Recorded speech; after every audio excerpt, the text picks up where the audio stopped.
This is K.M. Weiland, and you are listening to the 294th episode of the Helping Writers Become Authors podcast.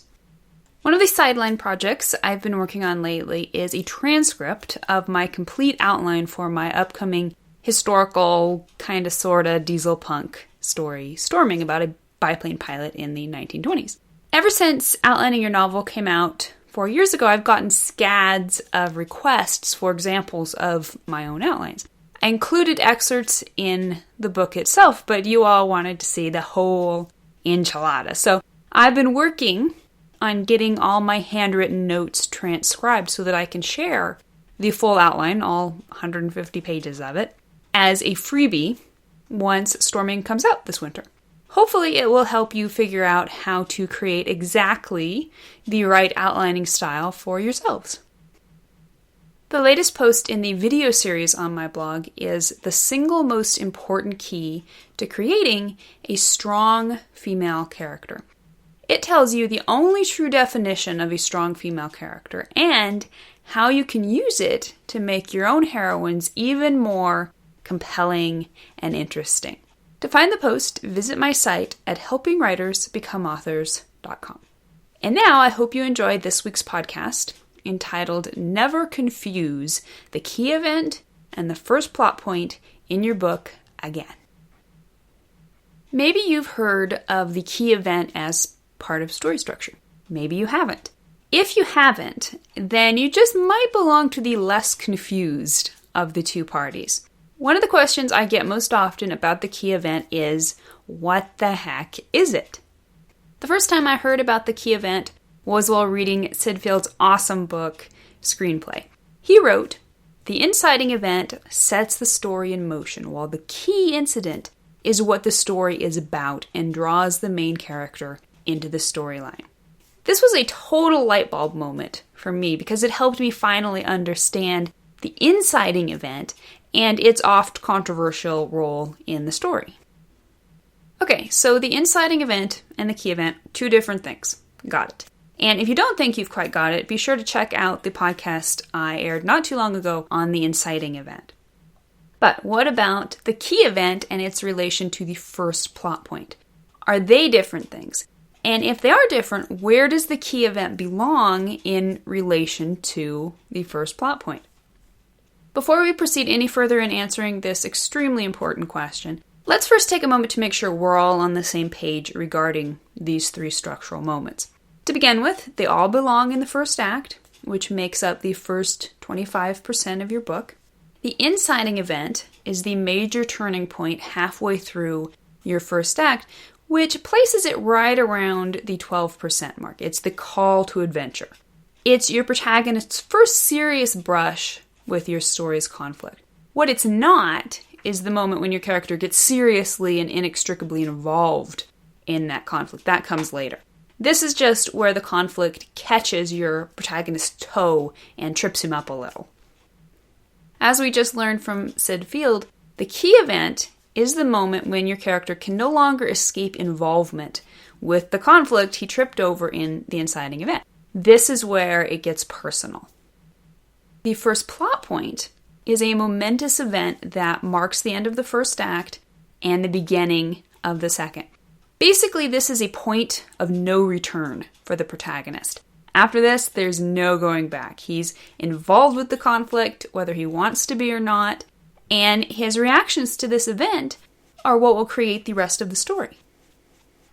So, did you notice anything? Like maybe how the key event and the first plot point sound quite similar. They're both deeply personal moments. They both seem to be events from which the protagonist can't walk away. And they both seem to be points of no return. No wonder we experience all this confusion over the issue. For a long time, I thought the key event and the first plot point were the same thing. This is an easy and not entirely incorrect assumption. Why? Because very often the key event and the first plot point are so closely linked as to be inextricable. To the naked eye, they definitely look like the same thing. But they're not. The key event and the first plot point are two distinct and important sides of the same coin. In fact, the better analogy would be that they're the two sides of a single doorway. As such, they occur one right after the other, usually in rapid succession. Think about how you cross through a doorway. You do it in a single step, one fluid motion.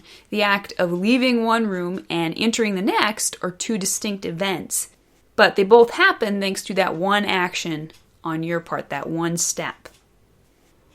That's how it happens in most stories, and that's why we often have a hard time figuring out the difference between the key event and the first plot point.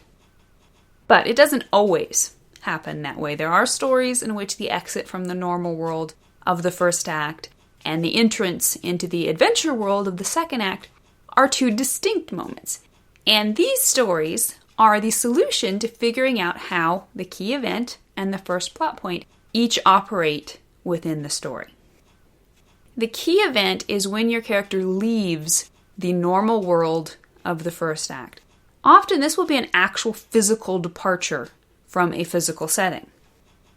In P.J. Hogan's adaptation of Peter Pan, Wendy makes the hard decision to leave the normal world of her London home and fly away with Peter Pan to Neverland, where she'll never have to think about grown-up things again. In Charles Dickens' A Christmas Carol, Scrooge leaves his normal world when the ghost of Christmas past touches him and whisks him right out of his bedroom in the twinkling of an eye. But sometimes the departure from the normal world isn't so much about leaving a physical setting as it is leaving a previously held mindset or complacent set of expectations. In The Great Escape, Big X, the leader of the escape organization among the Allied POWs, leaves the previously established normal world of the perfect prison camp by calling Meeting X and recruiting his lieutenants for the huge escape he is planning. In How to Train Your Dragon, when Hiccup discovers the Night Fury dragon he shot down, he leaves behind the normal world in which he had never been able to overcome a dragon and was therefore the worst Viking in the village. By the very act of leaving the previously established, relatively safe, very familiar normal world of the first act, the protagonist becomes inextricably involved with the conflict. No matter how you slice and dice it, this departure is going to be extremely personal. Then, right on the heels of this departure from the normal world comes the first plot point. The first plot point is when your character enters the adventure world of the second act. It's where he enters the main conflict. In some stories, this entrance will be obviously distinct from the key event's exit. In Peter Pan, Wendy and her brothers have a relatively long flight over the London rooftops and through the stars until finally they arrive in Neverland, where the adventure revs into high gear and the main conflict with Captain Hook kicks off. In The Great Escape, Big X and his men enter the new adventure world of the second act the moment they begin digging their first escape tunnel. But in other stories, the first plot point will come directly on the heels of the key event. They're both part of the same scene, perhaps even the same moment, and are almost inextricable from one another. In A Christmas Carol, Scrooge's exit from his bedroom and his entrance into the supernatural adventure world of his own past happens all in one sentence. They passed through the wall and stood upon an open country road with fields on either hand. In How to Train Your Dragon, Hiccup's finding of the dragon Toothless, his departure from his normal world, and his decision to let the dragon go rather than killing him, the entrance into the adventure world of the main conflict, happens all in a single seamless scene. This entrance into the adventure world fully involves the character with the conflict. After this, he can't turn around and re-enter his normal world. He can only move forward in dealing with the main conflict. A full understanding of the key event, its role in story structure, and its timing will help you write stronger, better defined first plot points. And that can only result in stronger, more powerful stories.